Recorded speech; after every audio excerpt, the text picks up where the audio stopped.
संध्याकाळची वेळ होती. बाहेर पाऊस पडत होता. राहुल गॅलरीमध्ये उभा राहून पाऊस निहाळत होता. रियाही त्याला पाहत उभी होती. एवढ्यात राहुलच्या पापण्या ओल्या झालेल्या रियाच्या नजरेस पडल्या. राहुल, अरे रिया, तू कधी आलीस? 5 मिनिटांपूर्वी, जेव्हा तू पाऊस पाहण्यात गुंग होतास. हो का? काय रे, काय झालं? तू रडतोस? काहीही रिया, कुठे? मग तुझ्या पापण्या ओल्या कशा झाल्या? ते हो, अशाच. राहुल, तुला काय वाटतं? 11 वर्षाच्या या आपल्या साथीला मी तुला ओळखत नाही? म्हणजे तुझ्या डोळ्यात उगाचच पाणी येणं शक्य नाही. काहीही रिया, तू जेव्हा कांदा चिरताना तुलाही रडू येतच ना? राहुल, त्या रडण्यात आणि तुझ्या भावूक होण्यात फरक आहे. सांगायचं नसेल तर नको सांगू, पण उगाचच कसली कारण देऊ नको. हा घे, आल्याचा चहा. चहा? हो, बाहेर मस्त पाऊस पडत होता म्हणून केला.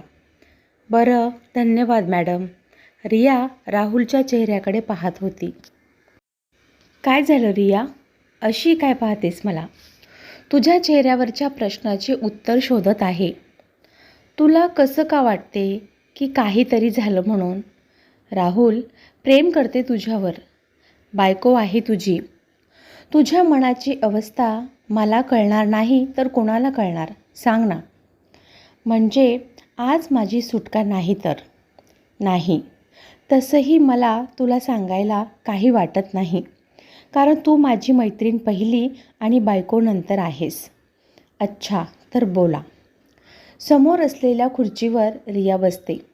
रिया काही वर्षापूर्वी, आपल्या लग्नापूर्वी माझं ट्रान्सफर पुण्याला झालेली.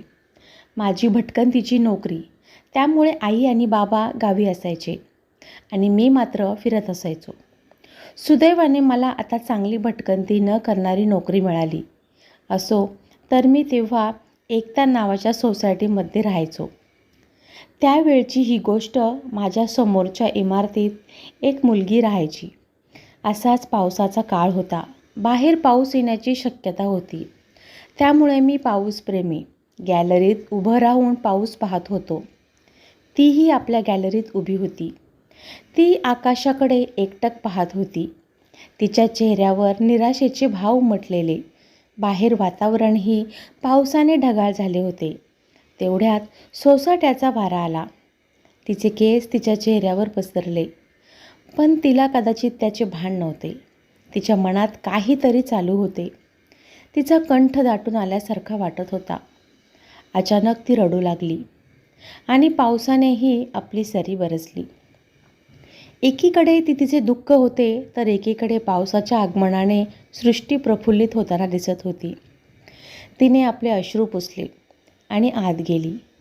पण माझ्या मनात मात्र विचार येत होता की ती का रडत होती.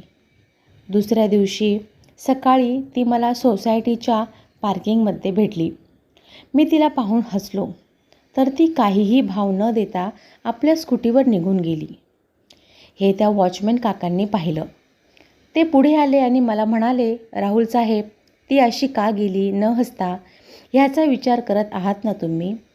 मी काकांकडे अचंबित होऊन पाहिले, तर ते म्हणाले, तुम्हाला हसताना मी पाहिलं, पण तिचं असं जाणं कोणालाही नाही आवडणार. पण त्यात तिची काही चूक नाही. मग काकांनी मला तिची स्टोरी सांगितली आणि काका बोलू लागले, ती माझ्या मित्राची मुलगी, स्वरा हे तिचे नाव. खूप चांगली, प्रेमळ, हुशार अशी मुलगी. वयात येताच लग्नासाठी तिच्या आईबाबांनी चांगली स्थळं शोधण्यास सुरुवात केली. आपल्या मुलीला चांगला जोडीदार मिळावा हीच इच्छा होती त्यांची. असेच एक स्थळ आले. मुलगा बिझनेसमॅन, दिसायला पण साधा सरळ. मग काय, दोन्हीकडून होकार आला आणि स्वराला सागर हा जोडीदार भेटला. नवे नवलाईचे दिवस सुरू झाले. पण सागर सतत आपल्या मीटिंग्स, प्रोग्रेस यातच गुंतलेला असायचा. स्वरासाठी त्याच्याजवळ वेळच नसायचा. असेच वर्ष होत आलं, पण स्वरा संसारात खुश नव्हती. ती मानसिकरित्या खूप खचली होती. तिने सागरशी स्पष्ट बोलायचं ठरवलं. असेच एक दिवस सागर आपल्या लॅपटॉपवर काम करत होता. ती समोर बसली. सागर, आपल्या लग्नाला वर्ष झालं, पण तुला माझ्यासाठी वेळ काढावासा कधी कसा वाटला नाही. सतत तुझ्या त्या मीटिंग्स ह्यातच असतो तू. माझा विचार तू कधी करणार?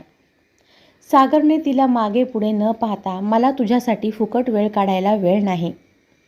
मीटिंग्समध्ये मला 4 पैसे भेटतात. तुला वेळ काढून काय करू?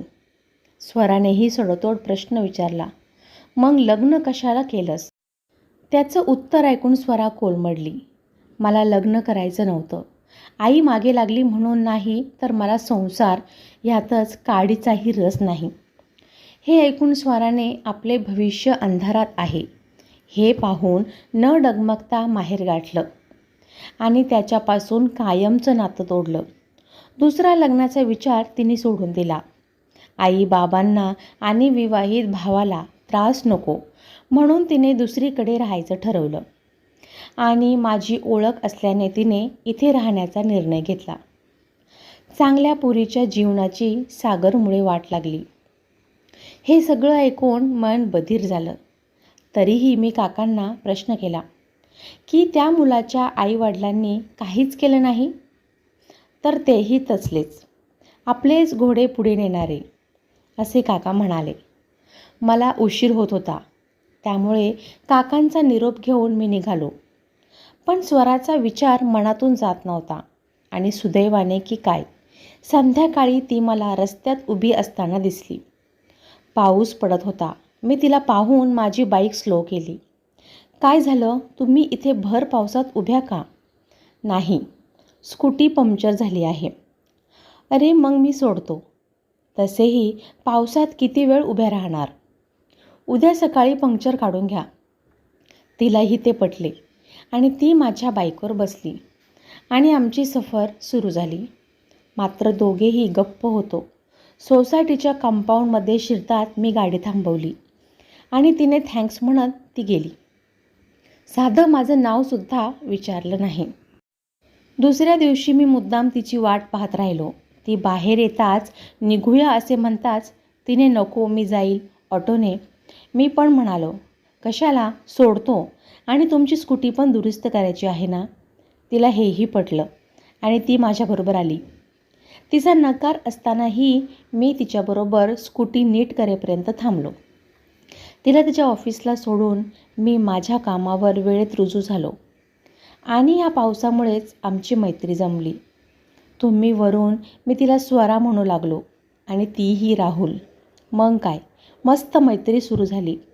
आम्ही बाहेर भेटायचो, पण एकमेकांच्या फ्लॅटमध्ये नाही, कारण लोकांच्या मनात उगाच शंका नको म्हणून. अशी आमची मैत्री दिवसेंदिवस भरत जात होती. एकमेकांच्या सुखाच्या दुःखाच्या गोष्टी आम्ही करू लागलो. तिनेही निसंकोचपणे मला तिच्या आयुष्याची काळी बाजू सांगितली, पण मला काहीच माहीत नसल्यासारखे मी वागलो आणि परत काहीतरी विनोद करून मी तिला हसू लागलो. अशी आमची मैत्री खूप घट्ट झाली होती. पण मला तिला सुखी पाहायचं होतं आणि मी हे करू शकतो हे माझ्या मनाने मला सांगितलं. माझ्या मनात स्वराविषयी एक नाजूकसा असा कोपरा तयार झाला होता. मी ठरवलं, मी माझ्या मनातील गोष्ट तिला सांगणार. अशाच एका संध्याकाळी आम्ही कॅफेमध्ये बसलेलो. मैत्रीच्या गोष्टी चालू होत्या. मी स्वराकडे पाहून म्हणालो, स्वरा, मला तुला काहीतरी सांगायचं आहे. मनात धाकधूक होती, पण मी हिम्मत केली. तिने पटकन हसत हसत, काय सांगायचं आहे तुला? स्वरा, माझा जोडीदार म्हणून स्वीकार करशील? माझ्या ह्या प्रश्नाने ती गोंधळली. माझ्याकडे पाहत नाही. राहुल, हे अशक्य आहे. तू असा विचारही कसा करू शकतो? माझा भूतकाळ तुला माहीत आहे आणि तरीही तू. स्वरा, मला तुझा भूतकाळ माहीत आहे, पण तू तुझ्या भविष्यकाळाविषयी का नाही विचार करत? आयुष्यभर अशीच एकटीच राहणार तू आणि तुला माझ्यावर विश्वास नाही आहे? हे बघ राहुल, तू खरंच एक चांगला मुलगा आहेस आणि तू तुझ्या जोडीदाराला नेहमी खुश ठेवशील, यात तीळ मात्र शंका नाही. एक मित्र म्हणून तू एवढा चांगला आहे तर एक साथीदार म्हणून का नाही? पण मी लग्न न करण्याचा निर्णय घेतला आहे आणि त्यावर मी अटळ आहे. हे बघ स्वरा, मान्य आहे तू खूप सोचलंस, पण एकदा तू पडलीस म्हणून चालायचं सोडणार का? हे बघ, नीट विचार कर. मला घाई नाही आहे राहुल, मला त्या धाग्यात परत गुंतायचे नाही आहे. मी तुझा स्वीकार एक चांगला मित्र म्हणूनच करेल आणि हा माझा शेवटचा निर्णय आहे. आणि ती तेथून निघून गेली. मलाही तिला मैत्रीण म्हणून गमवायचं नव्हतं. मी घरी आलो, खूप विचार केला आणि ठरवलं, मैत्री तर मैत्री. मी तिला फोन केला, पण तिने तो उचलला नाही. 2 दिवस ती मला दिसली नाही. वॉचमॅन काकांना विचारलं तर त्यांनी तिची ऑफिसतर्फे राहण्याची सोय केली आहे असे सांगितले. हे कितपत खरे होते की माझ्यापासून दूर जाण्याचा तिचा बहाणा मला तिने कसली खबर दिली नव्हती. फोन बंद येत होता. संपर्क तरी कसा करायचा? आणि माझी बदली झाली. मी दुसऱ्या शहरात पोहोचले. पण पाऊस पडला की नेहमी तिची आठवण येते. आज ती कुठे आहे माहीत नाही, पण अजूनही एकटीच असेल. राहुलचे डोळे भरून आले. रीमाने त्याला सावरले. राहुलने रीमाकडे पाहून सॉरी रीमा आणि थँक्स ऐकून घेतल्याबद्दल. सॉरी कशासाठी? खरंच तिला आधाराची गरज होती. ती तू देत होतास. म्हणजे तुझं पहिलं प्रेम स्वरा, हो ना? असेल कदाचित, पण माझं सर्वस्व तू आहेस. रीमा, आपण आपल्या ओवीला तिचा मनपसंत जोडीदार निवडण्याचा अधिकार द्यायचा. जे स्वराच्या बाबतीत घडलं ते कुठल्याही मुलीच्या बाबतीत घडू नये. एका निर्णयाने स्वराचे आयुष्य एकटे पडले. बरोबर आहे तुझं. पण अरे वेड्या, आपली ओवी 6वीत आहे. तिच्या जोडीदाराच्या गोष्टी लांबच्या गोष्टी आहेत. हो ग, तेही खरंच. आज तुझ्याशी मन मोकळं करून बरं वाटलं. खूप भाग्यवान आहे तुझ्यासारखी बायको मिळायला. एवढी समजूतदार. तेवढ्यात पावसाची जोरात झडप येते आणि दोघांवर येऊन बरसते. मित्रांनो, कथा आवडली असेल तर लाईक करा आणि आपल्या मराठी कथा या चॅनलला सबस्क्राईब करा. धन्यवाद.